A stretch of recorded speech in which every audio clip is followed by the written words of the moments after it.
Good morning and welcome to Strictly Business. I'm your host, Penny Font. This webcast features conversations with Louisiana's most influential CEOs, entrepreneurs, and community leaders, with the goal of providing insights, ideas, and inspiration to help you and your business grow. Strictly Business is brought to you by Neighbors Federal Credit Union and the East Baton Rouge Parish Library. Without their support, this project would not be possible.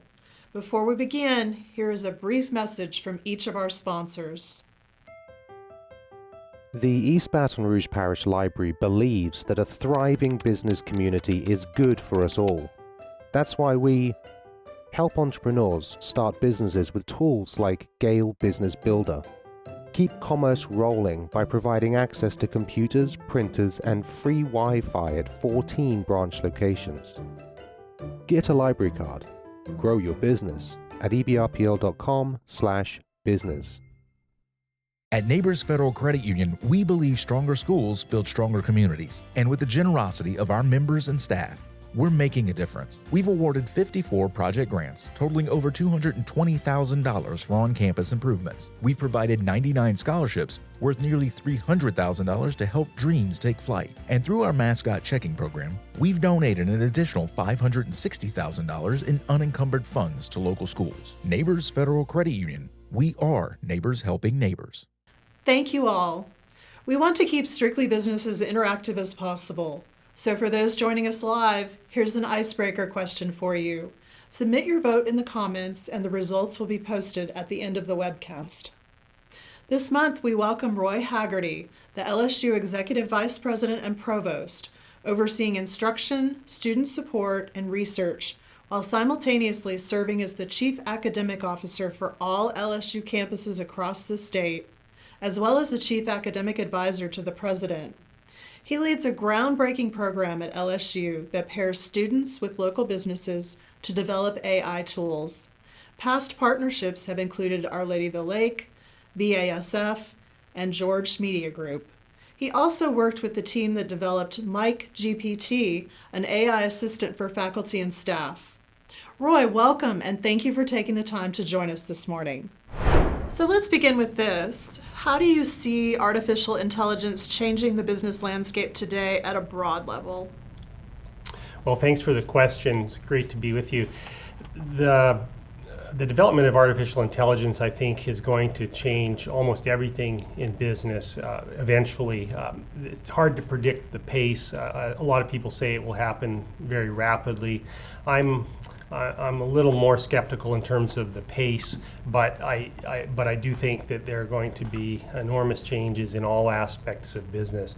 I mean, if you think of technological developments that have been disruptive to business over, you could think centuries even, but let's just think in the past 100 years, you know, the development of the telephone, the development of the television, the development of radio, the development of the internet, computers, the development of the smartphone. These have all been tremendously disruptive of businesses, and this is going to be much bigger than any of those. And so I think it's hard to predict exactly how, when, and where, but I think it's an enormously important thing that all businesses should be thinking about. Well, let's expand on that. For C-suite leaders, why is now the time to prioritize AI as a part of business strategy rather than viewing it as just, say, a tech trend? Yeah, well, thank you. I think the only time that would be better than today to prioritize it would be yesterday, and the only time worse would be tomorrow. And so I think it's, like I said, I mean, was the cell phone disruptive to businesses? Was the internet or development of the personal computer, were these disruptive to businesses? The answer, of course, is yes. And businesses that get in earlier are more likely to take advantage of it and or be damaged by it less. Okay, so once an organization decides to embrace AI, what first steps should their leader take to successfully integrate AI into their operations or strategies, sort of a blueprint? Yeah, well, I think it is a strategy question, and And I understand that not all business leaders are excited about it or have the necessarily the skills to to work on that adaptation, and for those, and that's fine. I think the key thing is that someone in the organization at a fairly high level, close to the executive, does have that, and so I would task someone who is interested, capable, and has sufficient authority in the organization to develop that strategy. And honestly, a lot of it is capacity building. So the person is very likely not going to be able to go out and start writing that strategy down right away, but they're going to need to take some time, or they could need to take some time to learn and grow in this area. So I think you have to allow for whoever it is you put in that position to have time to learn what AI could do, what it can do, and how it could change your business. So, as we know, implementing AI can be challenging. What are some of the biggest hurdles that companies face or might face when rolling out AI initiatives at scale? Yeah, they're going to. I think one of the biggest hurdles will potentially be disappointment, to tell you the truth. Not everything that you attempt will succeed. So, but I wouldn't recommend writing it off if it doesn't succeed. I think talent is a key hurdle. Having enough individuals in the organization who know how to do it. I think that's a second hurdle, and I think a third hurdle is knowing what to pick, because AI could potentially be valuable to your organization in a whole host of areas. You're not going to develop them all at the same time, and I would recommend don't worry about that too much. Pick an area, and pick something that you maybe someone's advised you trust, where you could implement AI, and use that as an opportunity to build capacity in your organization, and take it one success at a time. So, building off of that, how can organizations overcome such challenges and build a culture that supports AI innovation? Yeah, good question. I think picking individuals who in your organization who are interested in working in this area, and again have ideally they're close enough to you as the leader or a leader in the organization that they have some authority. I think that's the key thing. Just start with those who are interested and let them opt in and work out from there. And there's a famous curve. Many of us have seen it, and there's the early adopter, the late adopter, and people in between. And so work with those early adopters, and the entire organization doesn't necessarily need to buy in right away. The other thing is that there are different levels of opting into AI. I would consider myself sort of a super user of AI. I use AI every day, multiple times a day. But I'm not a developer of AI, and there are very few of those in the capital region. There are a few, but not a ton. Others will simply be early users of the technology at some level. Good question to ask yourself is this something that I could do with ChatGPT or Claude or one of the AI tools? And you'll be surprised how often the answer to that is yes. And so if you can start to build a culture around using some of these tools in your business, I think you'll start to see some efficiency gains. To look at that a little deeper, how can adopting AI give a company a competitive advantage? And in what ways do you see early adopters pulling ahead of competitors who are slower to implement AI? Yeah, well, it's ultimately a productivity gain. I mean, how many of us go home at the end of the day thinking, wow, I was really bored today, I didn't have enough to do? The answer should be, and probably is, very, very few of us. Most of us go home at the end of the day thinking about all the things we didn't get done. And In general, AI is not going to, I don't believe, displace or unemploy a lot of people. What it will do for businesses is make you more efficient, or it has the opportunity or the possibility, certainly, of making your business more efficient, cutting costs and so forth. So, if imagine if your employees, if most of them or many of them could be 30% more efficient in the day, they get 30% more done. Imagine what that would do for your bottom line. So let's shift for a bit and explore AI's impact in specific industries in the capital region, starting with energy. Sure. So where have you seen, or where do you see AI making the biggest impact in that sector? For example, in optimizing oil and gas operations, improving power grid management, or accelerating the shift to renewable energy, or other areas? Well, I think those are the areas that the most immediate impacts will be felt. I think that, for example, AI predictive maintenance can significantly reduce downtime in refineries and petrochemical facilities, as well as, power companies and so forth, by anticipating equipment failures before they occur, enhancing efficiency, reliability, safety. I think that AI-enabled analytics can optimize energy consumption, reducing costs, can help with emissions management, so that we're putting less CO2 into the atmosphere, and thereby, we're able to claim in our products that they're, whatever the carbon footprint is. I think it'll help. I think it helps local companies in the energy space comply with environmental regulations. So I think there are a lot of things that can happen pretty soon. In the longer term, I think AI will become increasingly important for modernizing the region's power grid, accelerating integration of renewable resources, and a number of other areas. So I think there's a lot of gains that can happen. Early gains will be, kind of in the simpler spaces. Later gains will be in more complex spaces.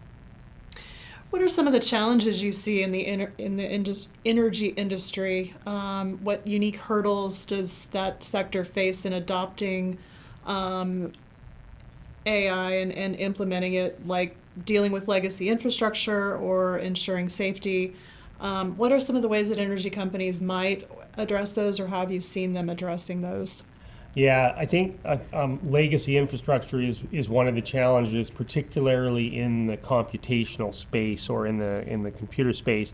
The legacy systems in many cases are probably not going to be adaptable to AI or to data-driven technologies, and when you move those into, say, a cloud platform that means typically other changes. So I think that is one of the challenges for sure. Safety and reliability concerns, I think, obviously this safety is hugely important in the energy sector.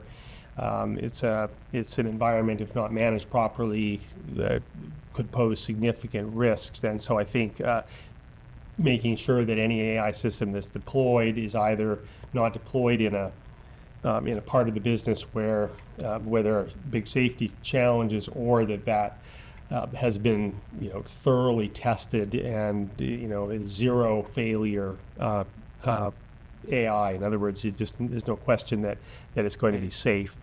And then I think the other area is simply the adoption of AI. I think that's a challenge for many organizations. There are relatively few people in each of our organizations that are skilled in that area, and so I think just the pace, and in fact, ultimately, I think that's what's going to keep the pace of adoption of AI at lower than some of the the fastest claims would be. I think it's just ultimately the ability of the workforce to adapt to AI. And by the way, that points back to the advantages for those who adapt or adopt earlier. If you adopt your workforce to AI, then you're just in a much better position to gain those efficiencies and the economies of I was going to say economies of scale. They're not really economies of scale. In fact, they kind of are, but it's a smaller workforce can get more done, or a workforce of a particular size can get more done, and so you gain a lot of efficiency that way. So, anyways, I think those are all areas of challenge, but I do think probably the biggest one is simply your workforce adaptability. A lot of good insights there. Thank you. Switching gears to healthcare, in our own reporting, we're seeing what seems like a fair amount of adoption in the capital region in that sector. What are some of the most promising applications you've seen in AI in healthcare right now, whether patient diagnostics, treatment plans, things like that? Yeah, there are new things happening here literally every day. But some big areas are enhanced diagnostics and imaging. For example, there was a study published in the Lancet, which is a British medical journal. It's it's the equivalent in terms of stature of the American, the Journal of the American Medical Association, or JAMA. The study it used the British national healthcare system and looked at over 100,000 patients, and the patients' cases were randomly assigned, and these were breast cancer. They were screening tests or mammograms, and they were randomly assigned to one of two groups. One group was do it the traditional way, using a radiologist to read the mammogram, and the other was use a radiologist to read the mammogram, but AI assisted. And the AI assisted radiologist was able to do 30% more work in the same amount of time, and find more cases of breast cancer in the population. And this was a large study. It was more than 100,000 cases, as I mentioned. So I think diagnostics is one big area. Another big area, I think, is personalized medicine. I think we're going to see increasing value in terms of personalized medicine. In fact, there was just today a great article in the New York Times talking about how AI has been used in recent months to, in fact, cure people of rare diseases in the United States. So it's in today's New York Times. Go take a look. I don't remember the exact title, but maybe you can somehow put this in the notes for this program. You can look it up and find it and put it in the notes. A really interesting article about that, and it's basically personalized medicine. And then I think the third area, and this really applies to all of our businesses, and that's operational efficiency, but certainly in healthcare. Healthcare is as people in healthcare know, it's a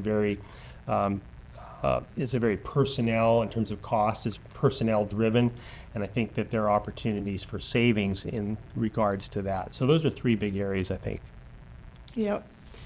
So we know healthcare also involves sensitive data and strict regulations. How can healthcare leaders potentially implement AI solutions effectively while ensuring patient privacy and regulatory compliance? Yeah, so some of the things I'm going to say here are they're things that people in the healthcare space who work with data know already, and it's very very similar. Obviously we have to adapt for AI, but we need robust data governance. Taking care of data in ways that where we know there will be no leakage of the information, of the sensitive data, to places it shouldn't be.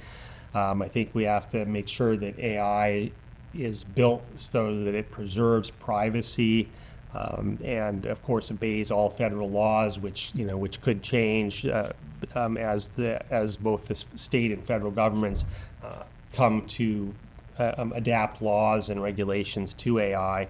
I think it's important that AI be implemented in a way that's transparent, so that the use of AI, if it's patient facing or any of that kind of thing, the patient knows what's going on. I think that's really important as well. So, for example, in the healthcare case I just cited, it would be important that the patients know that AI played some role, whatever role that is.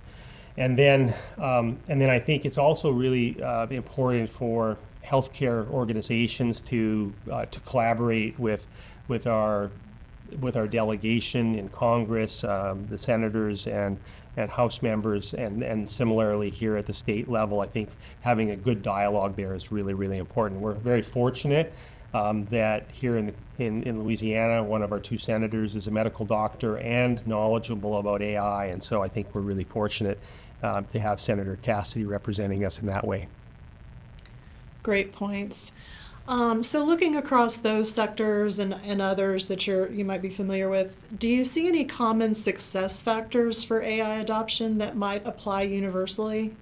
Yeah, I mentioned one of them. Well, actually, maybe I've mentioned two of them.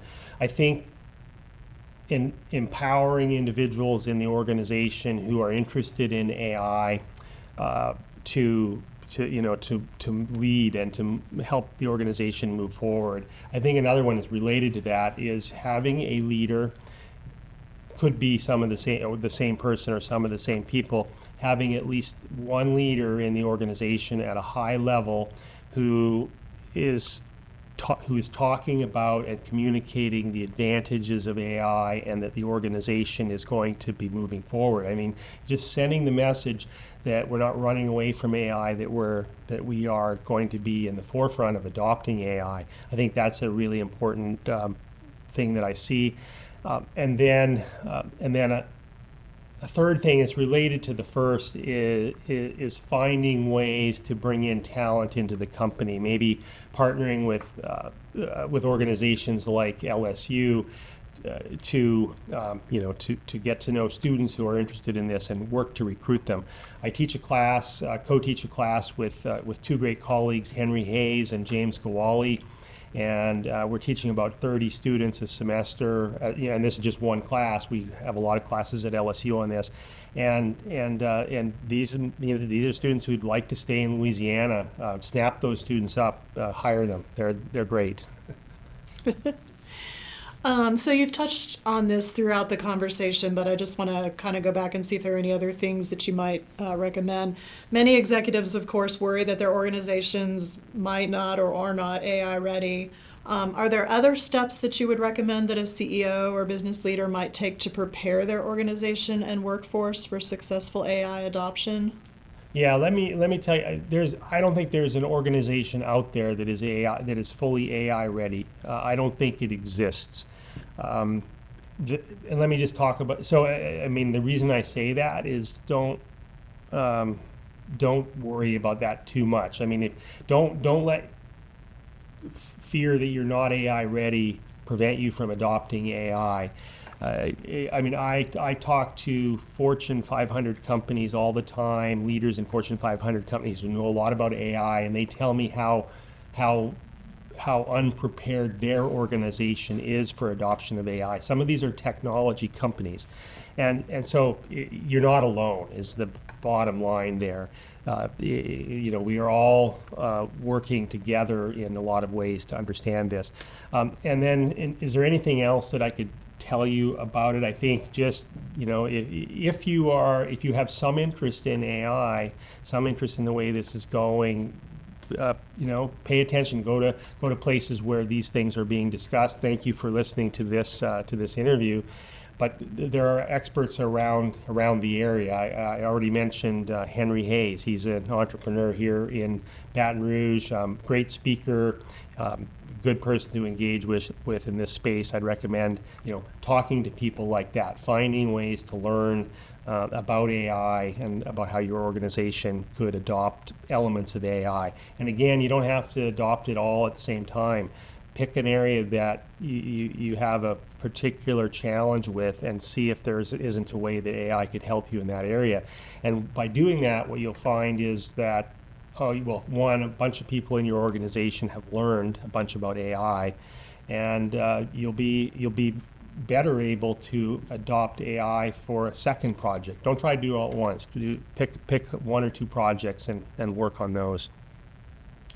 You've touched on talent. You mentioned your students. On that front, is there a best practice, best approach for companies to get the right AI expertise? Should they focus on upskilling those current employees, hiring new data science, AI talent, or partnering with outside experts? Yeah, there are two elements to that question. One is, do you build it in-house? Do you build a customized solution in-house, or do you outsource it to a third party? And there are advantages to both of those. In general, if the solution or the problem is really involves a lot of your own data, and your own data are very specialized and maybe unique in certain ways, you're probably going to be better off having some kind of custom built solution, at least at the moment. If if your data that the problem relates to are, there are lots of other companies out there that have that kind of data and similar kinds of challenges, there's a good chance that an AI solution will come available for that, and you can purchase it. And by the way, developing an in-house solution doesn't mean that you yourself necessarily have to develop it. In most cases, that will be infeasible, but there are organizations out there who can help you and come in as a consultant essentially and help you get that done.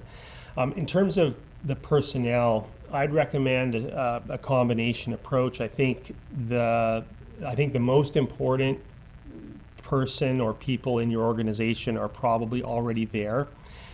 People who have an interest in AI and maybe one of them can take a lead in the AI space and get some upskilling.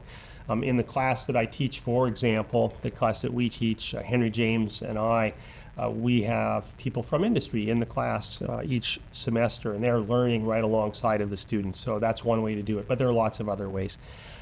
And then I think that person inside is probably the most important person to begin with, and then then identify where in your organization you could bring in someone who's an expert in AI. I think that's the second thing. Whatever happens, you need to bring someone in or have someone in the organization that's high enough in the authority of the company that they can make changes that are positive and bring value to the company. It's hard to do that if you're the only employee and you're coming in at an entry level. That's really, really hard. Great advice. As provost of LSU, you've been involved in spearheading AI initiatives on campus. Mm-hmm. How do you envision universities like LSU partnering with businesses to drive AI innovation? And what value can these academia industry collaborations bring to companies implementing AI? You did mention that you have some industry folks in your course. Yeah, so that's a great, maybe let me just fully explain that. To begin with, we have a course. The course is called Large Language Model, or LLM, Development and Deployment for Business. And in the course, each semester we have about 30 students, and these are hand-picked. They're really good students.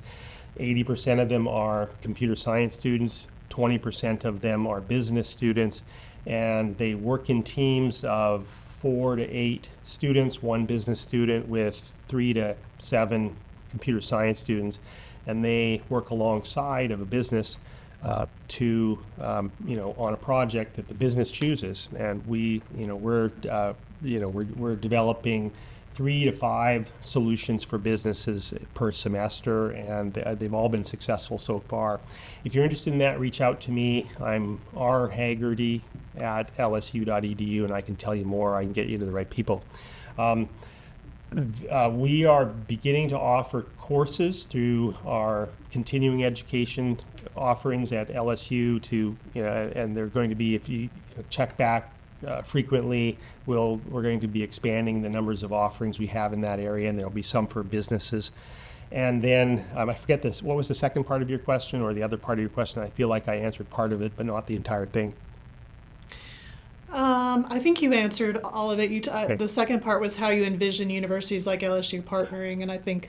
Yeah. So LSU is in our DNA at LSU, we exist to make the economy of the region more prosperous, and the people more prosperous and better off.